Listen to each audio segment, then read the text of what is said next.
been a gradual uptick in heroin and opioid overdoses. That doctor says it's been happening since 2016, and some first responders are seeing more overdoses this week. Good evening, I'm Paul Cicchini. And I'm Jessica Coons. Firefighters say a new strain of heroin may be in Urbana. They say they've been called to more overdoses recently. The situation may sound familiar. Last night, we told you about a Champaign County deputy saving someone who overdosed earlier this month. WCIA3's Bryce Beament joins us live from the newsroom. So, Bryce, what details did those first responders give you about what's happening here? The Urbana Fire Department told me they know when new heroin is being passed in the city. They told me when this happens, they can have as many as 15 overdose calls in a day.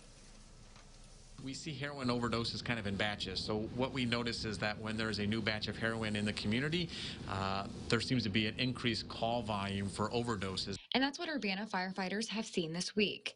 Dr. Kurt Bloomstrand with OSF is the EMS medical director, so he knows how to treat people having an overdose. He says doctors aren't prescribing as many opioids anymore to avoid addiction, but that leads to some people buying off the streets. People who use heroin on a regular basis might use that same amount, but it's laced with something more potent, and they're then going into an overdose situation where they might stop breathing. All first responders carry a kit to help save someone who is overdosing. They're going to administer that opioid reversing medication called Narcan in hopes of that patient regaining consciousness and breathing on their own again. He says that is the most important step in saving someone. But before that, someone has to call for help.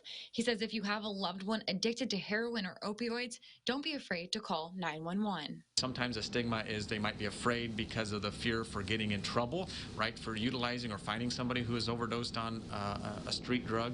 But we really want to care for that patient. First responders, hospitals, and public health leaders in Illinois have a program called PROMPT, which stands for Partnership to Reduce Opiate Mortality and Promote Training. The goal is to try to decrease, number one, the amount of overdoses, but then respond to the overdoses. They're trying to teach people what to do in an overdose situation and get their kits in as many hands as possible. We're trying to get training and Narcan out in the community because that's really what's going to help save a life.